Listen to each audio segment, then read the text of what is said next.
할렐루야. 오늘도 새벽 일찍 주님 앞에 나와 마음문을 열고 귀를 열어 하나님의 음성 듣기를 원하시는 모든 성도님들과 성님 사랑하는 가정과 섬기시는 교회 위에 주님께서 말씀해 주시고 큰 은혜 주시기를 간절히 바랍니다. 오늘 저희들이 함께 살펴볼 말씀은 로마서 12장 1절로 8절 말씀입니다. 제가 봉독하겠습니다. 로마서 12장 1절로 8절 말씀 이렇게 기록되어 있습니다. 그러면 형제들아, 내가 하나님의 모든 자비하심으로 너희를 권하노니 너희 몸을 하나님 기뻐하시는 거룩한 산 제물로 드리라. 이는 너희가 드릴 영적 예민이라. 너희는 이 세대를 본받지 말고 오직 마음을 새롭게 함으로 변화를 받아 하나님의 선하시고 기뻐하시고 온전한 뜻이 무엇인지 분별하도록 하라. 내게 주신 은혜로 말미암아 너희 각 사람에게 말하였노니 마땅히 생각할 그 이상의 생각을 품지 말고 오직 하나님께서 각 사람이 나누신 믿음의 분량대로 지혜롭게 생각하라.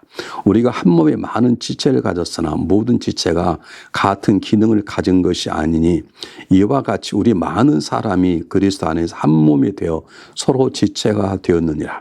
우리에게 주신 은혜대로 받은 은사가 각각 다르니 혹 예언이면 믿음의 분수대로, 혹 섬기는 일은 섬기는 일로, 혹 가르치는 자는 가르치는 일로, 혹 위로한 자면 위로하는 일로, 구제하는 자는 성실함으로, 다스리는 자는 부지런함으로, 긍휼을 베푸는 자는 즐거움을 할 것이니 하나님의 생명의 말씀입니다.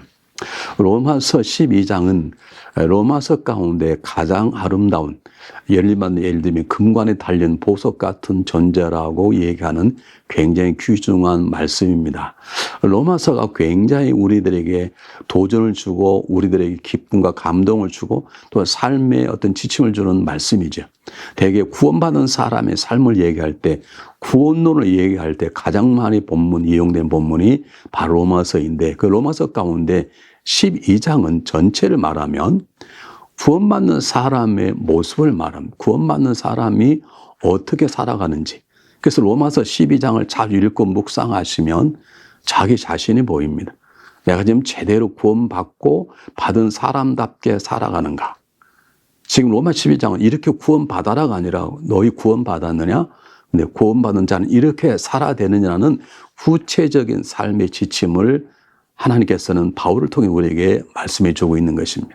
예를 들면 로마서 1장 1절, 12장 1절은 하나님에서 우리가 어떻게 살 것인가. 2장은 우리가 세상에 대해서 우리가 떠나온 세상 속에 살지만 더 이상 세상의 종으로 노예로 살지 않는 우리들이 세상을 어떻게 대할 것인지를 얘기해 주고 있고요. 3절부터 8절까지는 우리가 구원받은 하나님의 은혜대로 어떻게 살 것인가라고 하는 얘기입니다. 우리 정말 구원받았다면, 우리가 교회 한 지체가 되었다면 우리의 삶의 자세, 삶의 방법이 무엇인가라고 말하는 것입니다. 우리가 읽은 본문 여기까지지만 계속 읽다 보면 9절에 13절까지는 믿음의 공동체, 이런 구원받은 사람이 공동해야 될 일은 무엇인지를 얘기하고 있고 14, 21절까지는 그럼 구원받지 못한 사람들 우리가 어떻게 대할 것인가 라고 하는 본문이 오늘 로마서 12장 본문입니다. 오늘 1절로 8절까지만 나와 있기 때문에 1절로 8절 말씀만 제가 설명을 하고 나머지 부분들은 여러분 각 교회에서 가정에서 부부간에 또는 성도 안에 교제를 통해 함께 읽어냈으면 참 좋겠습니다. 제가 1절 한번 읽어보고 1절은 이렇게 기록되어 있습니다. 그러므로 형제들아 내가 하나님의 모든 자비하심으로 너희를 권하노니 너희 몸을 하나님이 기뻐하시는 거룩한 산 제물을 드릴 이는 너희가 드릴 영적 예배니라. 요약하면 너희들이 정말 구원받았느냐? 그러면 영적 예배를 드리라는 말입니다.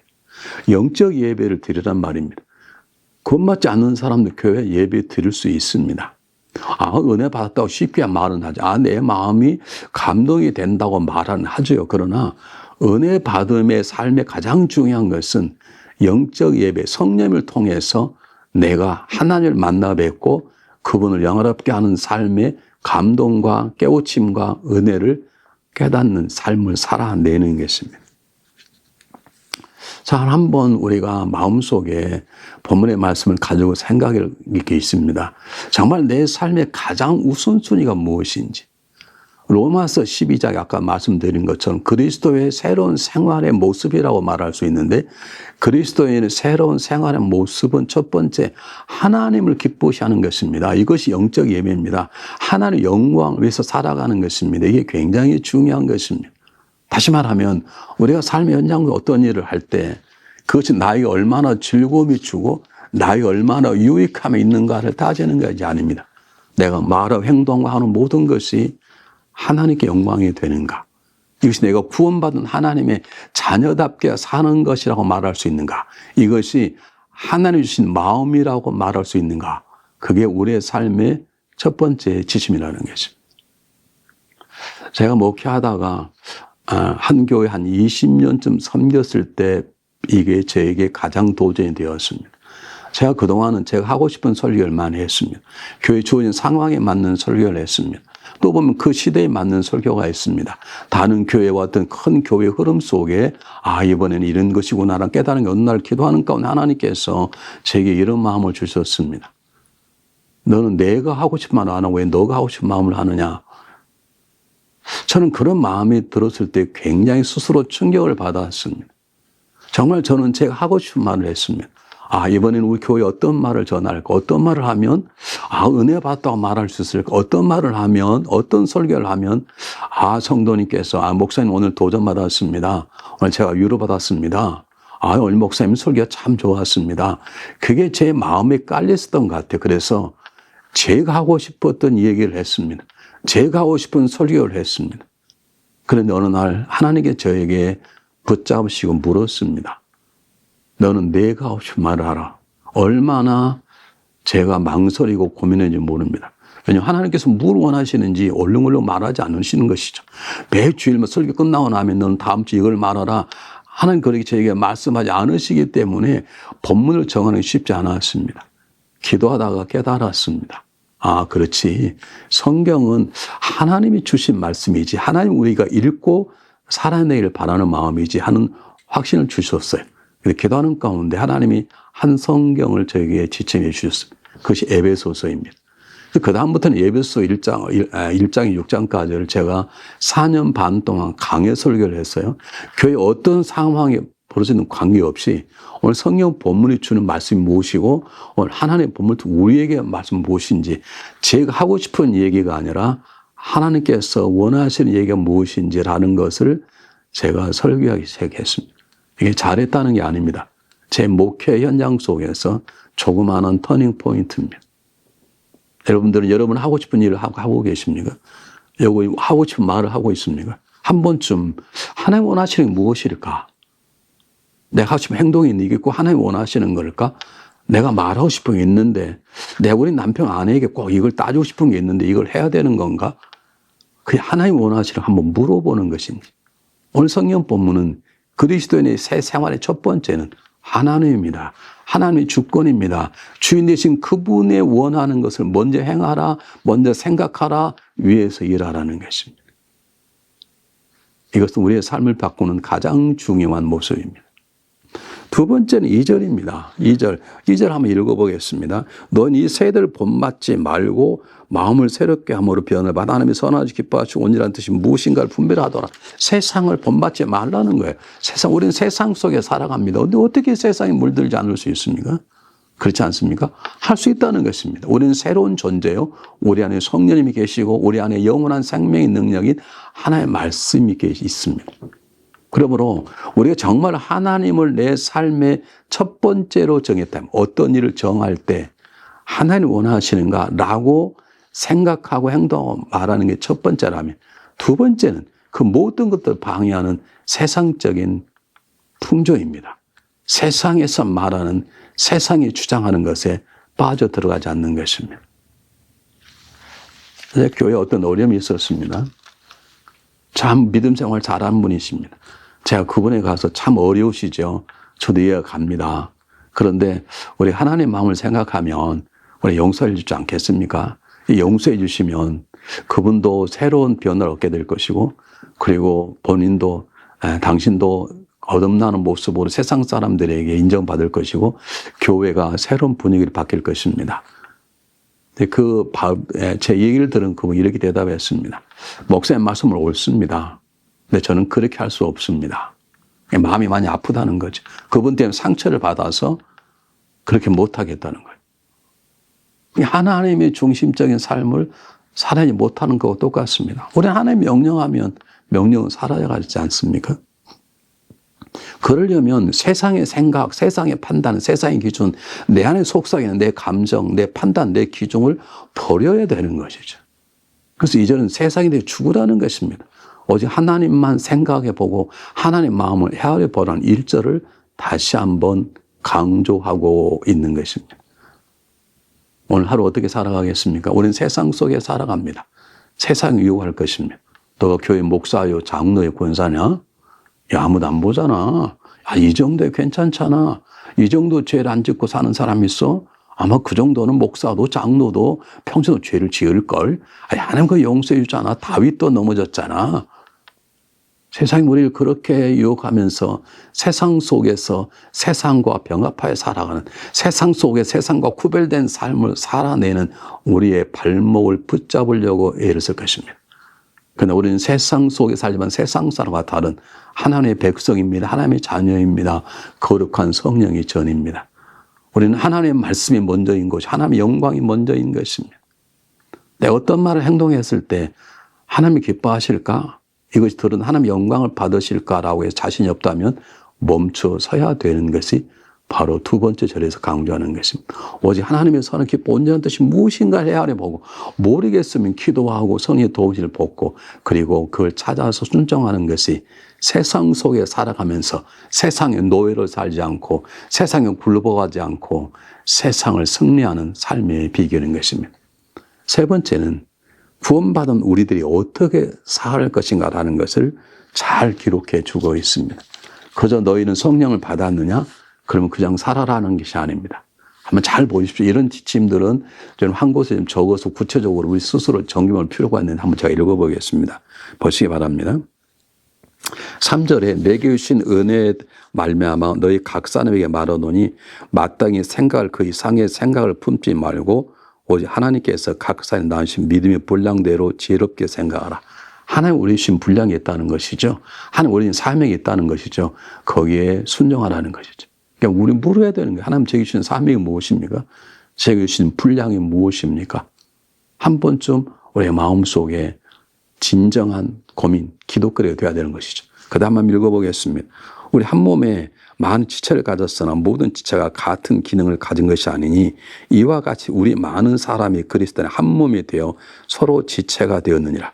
우리 주신 은혜대로 받은 은사가 각각 다르니 혹 예언이면 믿음의 분수대로 혹 섬기는 일이면 섬길 혹 가르치는 자는 가르치는 일로 혹 위로하는 자는 위로한 일로 구제하는 자는 성실함으로 다스리는 자는 부지런함으로 긍휼을 베푸는 자는 즐거움을 할 것이니라. 하나님께서 우리에게 교회를 주님의 몸이라고 말씀하신 적이 있습니다. 이건 우리가 다 풀어낼 수 없는 신비로운 하나님의 비유입니다. 우리는 몸입니다. 근데 몸은 각 다르잖아요. 제가 가끔 설교할 때 제가 그렇습니다. 제 눈이 두 개, 눈이 짝짝이 서로 다릅니다. 제가 그렇게 말합니다. 그렇습니다. 우리 손가락 모양도 다 다릅니다. 여러분 이것을 인정하는 것이죠. 근데 교회 안에 다르면 우리 무시하거나 우리는 때때로 미워하거나 때로는 적으로 돌려볼 때가 있습니다. 그렇습니까? 그렇지 않지 않습니까? 우리 다 다릅니다. 찬양하기 좋아하는 사람이 있고 성육금을 좋아하는 사람이 있고 기도하기를 좋아하는 사람이 있고 부엌에서 음식 준비하는 사람이 좋아하는 사람이 전도하기를 좋아하는 사람이 있고 각각 다 다릅니다. 하나님 그것이 하나가 되어서 주님의 교회를 섬기도록 하시는 하나님의 지혜로운 방법인 것입니다. 우리 몸에 발만 있으면 어떻게 존재합니까? 우리 몸에 손만 있으면 어떻게 존재할 수 있습니까? 그럴 수 없습니다. 하나님 필요한 만큼의 손과 발, 손가락과 마디마디를 주셨습니다. 60조의 세포가 서로 각각 다르지만 주님의 몸인 주님의 뜻을 섬기는데 한 몸이 되는 것처럼 그렇게 우리 안에 작동하도록 하나님 우리에게 주셨는데 첫 번째는 하나님의 영광이 무엇인가를 묻는 것입니다. 두 번째는 세상 속에 살아가며 세상과 다른 삶을 살아내는 것입니다. 세 번째는 내가 섬기는 지체로서 어떻게 다른 지체를 섬길 것인가를 배우는 것입니다. 어느 날 저희 교회에 앞을 보지는 못하는 목사님 오셔서 부흥회를 한 적이 있습니다.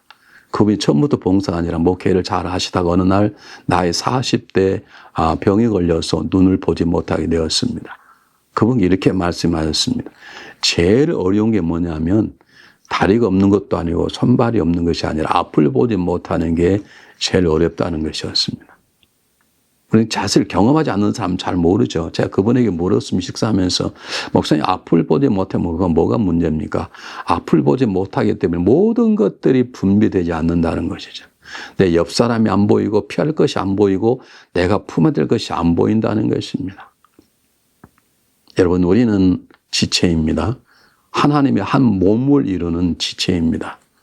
그러므로 우리는 서로 돕고 협력하는 삶을 살아내야 되는 것입니다. 첫 번째 가장 중요한 건 나의 주어진 사역을 감당하는 것입니다. 눈은 보는 것입니다. 눈이 말할 수 없습니다. 입은 보는 게 아닙니다. 말하는 것입니다. 전하는 것입니다.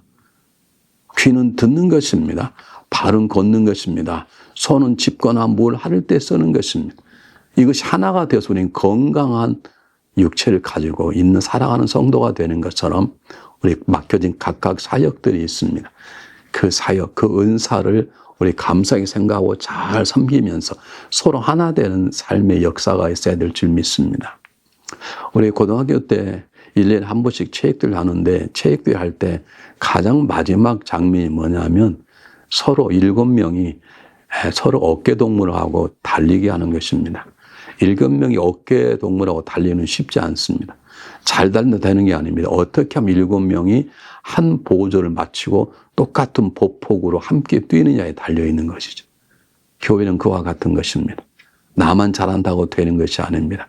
서로를 생각하고 서로의 마음으로 품어내고 서로 힘을 합해서 한 걸음 한 걸음 걸어가는 것이 건강한 교회인 것이고 우리가 주어진 지체를 사명을 잘 감당할 때 하나님은 우리 교회를 통해서 놀라운 일을 행하시는 것입니다. 그러므로 우리는 먼저 하나님 나의 주신 가장 중요한 내가 감당할 일이 무엇인지 어느 날 정말 음식을 잘한 분이 계셨습니다. 뒤에서 일을 열심히 하기를 원하고 드러나지 않는 분이 계셨어요. 제가 그분에게 부탁했습니다. 지난 1년도 수고하신 올 1년만 더 주방을 좀 감당해 어떻게 했습니까? 목사님 감사합니다. 저는 그게 제가 주어진 은사입니다. 제가 다른 건 못하면 열심히 섬기겠습니다. 제가 주일로 오는 성도들의 건강을 최선을 다해서 음식을 준비하겠습니다. 그분이 한 10년쯤 수고했습니다. 그 다음에 다른 분이 하게 되었습니다. 그분도 음식을 잘한 분이었습니다. 2년 수고했습니다. 제가 3년째 1년만 더 수고해 주시면 어떻겠습니까? 지금 다른 사람 찾지 못했는데 1년만 더 수고해 주시죠. 그랬더니 그분께서 저에게 화를 내셨습니다. 목사님, 제가 그렇게 연약한 자로 부록둥이는 보입니까? 저도 다른 사역 할 수 있습니다. 결국 그분은 제가 부탁한 것 때문에 교회를 떠나게 되었습니다. 제가 잘못할 수도 있었죠. 그러나 우리가 때때로 주어지는 사명이 하나님과 합당한 거라면 힘들어도 또는 이해가 되지 않아도 그 자를 지키는 것이 우리가 주님의 몸을 건강하게 하는 삶의 자세인 것입니다. 우리는 지금 어떻게 살아가고 있습니까? 나의 가장 중요한 것이 무엇입니까? 나 때문에 이웃이 행복할 수 있는 것이 무엇입니까? 교회가 가장 건강하고 평안할 길, 그 일을 내가 감당할 일이 무엇입니까? 물어야 됩니다. 그리고 답을 찾아야 됩니다. 그 일을 충성히 감당해야 되는 것입니다. 주님께서 우리를 위하여 십자가에 발려가 벗겨 주셨던 것처럼 내가 짊어져야 될 내 십자가가 무엇인지 힘들어도 그 자를 지켜야 될 가장 중요한 주님이 주신 은사가 무엇인지를 헤아려보고 그리고 찾고 잘 감당할 수 있도록 기도해 보아야 될 것입니다. 함께 기도하겠습니다. 하나님께서 우리 하나님 되어주심을 감사합니다. 우리 지금까지의 삶이 나의 유익이요, 나의 즐거움이요, 나의 행복이 전부였습니다. 그런데 이제 우리는 십자가를 한번 죽었습니다. 이제는 하나님의 영광이 첫 번째요, 하나님의 기쁨이 첫 번째요, 하나님의 아름다움이 첫 번째입니다. 그래야 할 수 있도록 우리 귀한 믿음을 주시기를 바랍니다. 세상 속에 살아가지만 세상의 유혹에 무너지지 않도록 도와주시며 세상에 물들지 않으며 세상의 방법으로 살아야 되지 않도록 성령님께서 우리의 몸과 마음과 영을 붙잡아 주시기를 바랍니다. 하나님 저희들 불러주셔서 주님의 몸을 이룬 교회에 크고 작은 지체로 세워주시니 감사하고 고맙습니다. 하나님 우리들에게 올바른 인식을 주셔서 내가 서야 될 자리, 내가 섬겨야 될 자리, 내 감당의 은사가 무엇인지 알게 하시고 그 일이 쉽든 어렵든 잘 감당해 나가는 우리가 될 수 있도록 주님 은혜 내려 주시옵소서. 어떤 이들은 평생 보이지 않은 구두 속에 들인 발처럼 일하는 분도 계십니다. 우리 속에 드러나는 우리의 심장도 있습니다.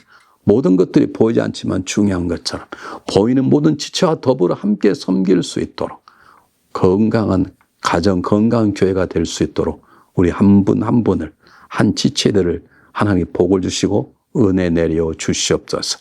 살아계신 예수 그리스도의 이름으로 감사하오며 간절히 기도하옵나이다. 아멘.